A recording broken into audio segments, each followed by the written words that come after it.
وہ بچے کہ جو دیکھنے کی بجائے، یقیناً دیکھ کر بھی سیکھتے ہیں لیکن اس کے ساتھ ساتھ یہ بچے سن کر زیادہ سیکھتے ہیں، یعنی ان کا جو پریفرڈ لرننگ سٹائل ہے وہ آپ یوں کہہ سکتے ہیں کہ ویژولائزیشن کی بجائے وہ ان کی آڈیو ہے یا ان کی سماعت ہے کہ اس کی مدد سے یہ سیکھتے ہیں۔ اس کا مطلب میں نے جس طرح سے عرض کیا کہ ایسے بچے، آپ یہ دیکھیے کہ ان بچوں کو شاعری اچھی لگتی، ہمارے بہت سارے لوگ ہیں کہ جو آوازوں کو پہچانتے ہیں۔ آپ نے کبھی دیکھا ہوگا، غور کیا ہوگا کہ کچھ لوگ ایسے ہوتے ہیں کہ سامنے اگر کوئی مقرر ان کے سامنے بیٹھا ہوا بات کر رہا ہے تو جب تک وہ اس کے چہرے کو نہیں دیکھتے، جب تک ٹی وی میں آنے والے تصاویر کو نہیں دیکھتے یا مووی کو نہیں دیکھتے، انہیں سکون نہیں آتا۔ لیکن کئی لوگ ایسے ہوتے ہیں کہ آپ ان سے بات کر رہے ہوں، وہ سر نیچے کر کے بھی آپ کی بات سنتے ہیں، اس لیے کہ وہ سماعت سے زیادہ سیکھ رہے ہوتے ہیں، اس لیے کہ وہ سن کر زیادہ سیکھنے کی کوشش کرتے ہیں۔ تو دوسرا جو لرننگ سٹائل ہے ایسے بچوں کا کہ جن بچوں کا جو پریفرڈ وے ہے لرننگ کا وہ بصارت کی بجائے یا ویژولائزیشن کی بجائے وہ ان کی سماعت ہے۔ اب ایسے بچوں کو سکھانے کے لیے ہمیں کیا کرنا چاہیے؟ ایسے بچوں کو سکھانے کے لیے ہمیں آڈیو کی صورت میں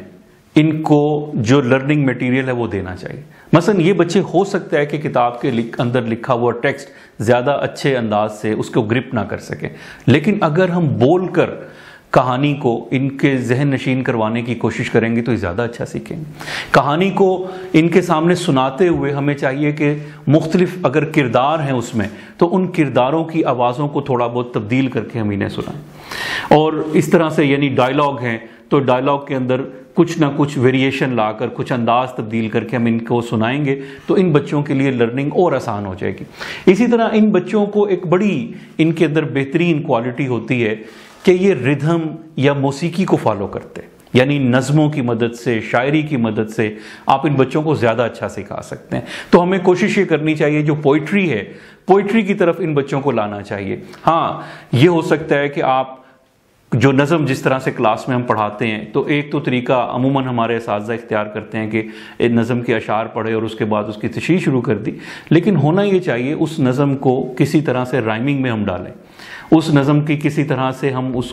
کی ایک لے بنائیں اور اس لے کے ساتھ، اس ترنم کے ساتھ ہم بچوں کے ذہن نشین کروائیں تو یہ بچے اس طریقے سے زیادہ سیکھتے ہیں۔ اس کے بعد تیسرا جو لرننگ سٹائل ہے کہ ہم نے دیکھا کہ پہلے وہ بچے کہ جو دیکھ کر زیادہ سیکھتے ہیں، دوسرے نمبر پر وہ بچے جو سن کر زیادہ سیکھتے ہیں، اور تیسرے نمبر پر ہم یہ دیکھتے ہیں کہ وہ بچے کہ جو دیکھنے اور سننے سے بھی سیکھتے ہیں لیکن ان کی جو پریفرنس ہے، ترجیحی جو لرننگ سٹائل ہے ان کا، وہ حرکت کے ذریعے سیکھنا ہے۔ ہم انہیں ٹیکٹائل لرنرز بھی کہتے ہیں، ہم انہیں کائنستھیٹک لرنرز بھی کہتے ہیں یا موومنٹ لرنرز بھی کہتے ہیں۔ عام طور پر جو ہماری چھوٹی کلاسز ہوتی ہیں یا یوں کہیے کہ جو 5 سال تک کا جو بچہ ہے، 5 سے 7 سال تک کا، وہ بچہ باقی لرننگ سٹائلز تو اس کے یقیناً ہوتے ہیں لیکن وہ ترجیح دیتا ہے کہ اسے کسی نہ کسی ایکٹیویٹی میں، کسی نہ کسی کام میں فزیکلی انوالو کیا جائے تو وہ بچہ زیادہ سیکھتا ہے۔ یعنی اگر ہم کوئی کھیل کروا لیں، کوئی سرگرمی کروا لیں، کوئی ایکٹیویٹی کروا لیں جس میں بچے کھڑے ہو جائیں۔ اگر میں آپ کو اس کی مثال دینا چاہوں تو میں یوں دوں گا کہ جیسے اگر آپ میتھمیٹکس پڑھا رہے ہیں،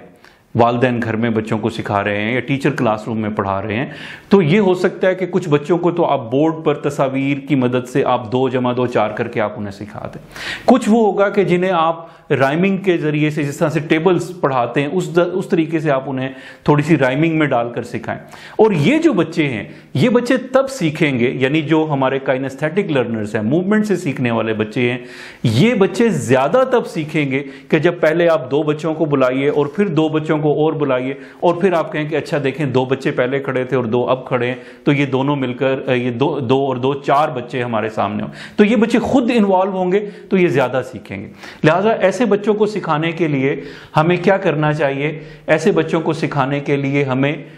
گیمز کروانی چاہیے، فزیکلی ان بچوں کو ایکٹیو رکھنا چاہیے، اور کلاس روم کے اندر ہمیں ایسے کاموں سے مدد لینی چاہیے کہ جو جسمانی کام ہوں، جو پریکٹیکل ایکٹیویٹیز ہوں، ایسے کھیل ان کے لیے دریافت کریں کہ جن کھیلوں کا یہ حصہ بن سکے۔ اور جب یہ کوئی کلرنگ کر رہے ہوں گے، جب یہ کوئی موومنٹ کر رہے ہوں گے، جب یہ خود آ کر پارٹیسپیٹ کر رہے ہوں گے تو ایسے بچے زیادہ سیکھ رہے ہوں گے۔ یہ 3 لرننگ سٹائلز ہیں کہ جو سائیکالوجی میں بہت زیادہ معروف ہیں، اور نفسیات ہمیں بتاتی ہے کہ ان تینوں لرننگ سٹائل سے ہماری جو ٹیچنگ ہے، ہمارا جو سکھانے کا انداز ہے، جب وہ میچ کرتا ہے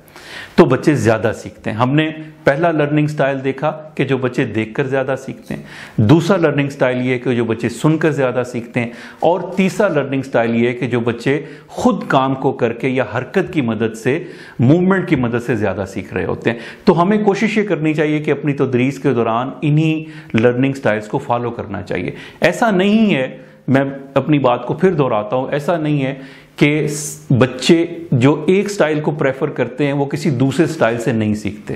وہ یقیناً سیکھتے ہیں، لیکن ان کا ترجیحاً جو ہمیں سکھانے کی کوشش کرنی چاہیے وہ ان کے لرننگ سٹائل کو میچ کرنے کی۔ ہم نے ان کی علامتیں بھی دیکھ لی، وہ نشانیاں بھی دیکھ لی کہ جو اس طرح ہر طرح کے سٹائل کے بچوں میں موجود ہوتی ہیں، اور ان نشانیوں کو ٹیچر کو چاہیے، استاد کو چاہیے کہ وہ ذہن میں رکھے اور بچوں کی اس لحاظ سے کیٹیگریز بنائے۔ اپنے سبق کو ایک اچھا ٹیچر ہمیشہ یہ کرے گا کہ وہ اپنے سبق کو پڑھاتے ہوئے ان تینوں جو سٹائل ہیں، ان سٹائلز کی مدد سے وہ بچوں کو پڑھائے گا۔ بہت شکریہ آپ لوگ۔